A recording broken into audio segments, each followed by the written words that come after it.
Right, so like as you guys have voted on, this is just like a video about like an analysis of the entire part.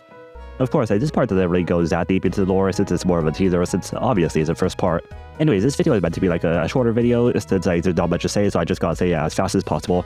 How successful I am at saying it fast? Well, look at the runtime. I'm not done recording it, maybe you will. Right, so it's pretty obvious that one of the themes of the Canto is being powerless to everything, surrendering witnessing, being unable to choose.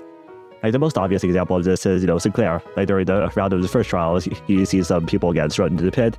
He, doesn't really like it since people are getting thrown into the pit and dying. Like, after, the 20th time, he just goes, whatever.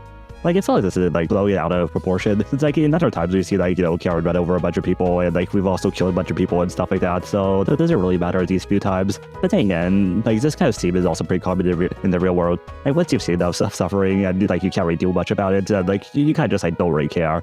Like, when it's the fourth time you heard about child labor on the news, do you really give a shit?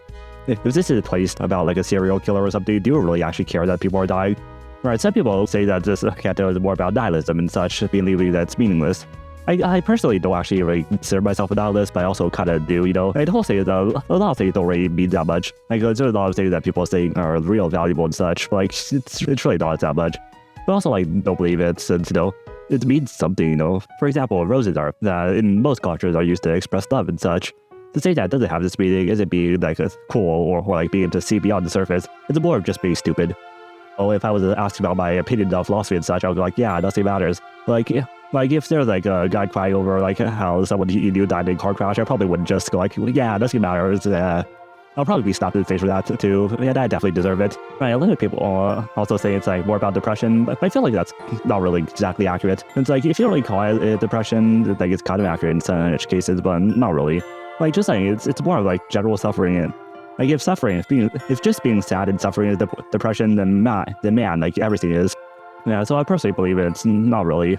It's kind of like how a lot of people say Canto 4 is about getting over depression, but I feel like it's more about self-actualization and actually realizing oneself's potential. The fact that at first he was sad, now he's happy, it's not really about it's not really depression in of itself. It's more of just, suffering and fighting through it.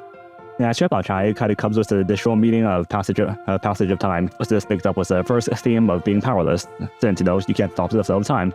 Of course, her speech about the flowers being washed away and such. And I feel like it's, intentionally ironic that we get to see a trial of immortality while, we know damn well that time can't be went back on. It's very said multiple times about how, you can't change the past and stuff like that. So if you want to be immortal, to be free of time, but you don't really change anything, do you? I find it kind of interesting how they also make a revival. And yeah, revival is also kind of a theme of powerlessness. And the whole point is, if you die and come back to life a few hundred times, you really don't care about dying all that much, do you? You also really won't care about living all that much, since that's basically free for you, it happens every day.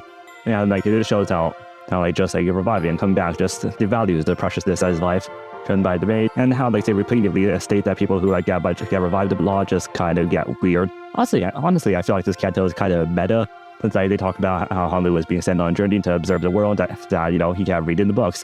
But we are here observing a world by only reading it, we're experiencing experiences that we probably won't experience unless one of you guys are vampires, or one of you guys are super rich and just want to set up the Squid Game or something like that.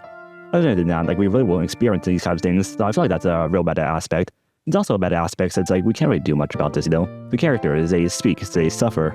At least we believe they do. But what can we do but surrender with it? So let's go, that's it. Alright, the whole point of it, the links with the Bobby Corporation and Sephiroth and the library. Like I've already said before, Hanlu is definitely hesitant since, the seed of the powerlessness being unable to change. The Battle Royale place having the chair for Garion, it makes it way more obvious. And of course, the image with him staring at the dead body is about to cry is clear sign of that, Kind of how Hessen was forced to release the abnormalities by Garion to kill all those people. Well, even though he really didn't have a choice, Hanlu talks about how his choices never really matter, so it's probably that, he got a bunch of people killed, but he didn't really get them killed since they were going to die anyways. Anyways, bye.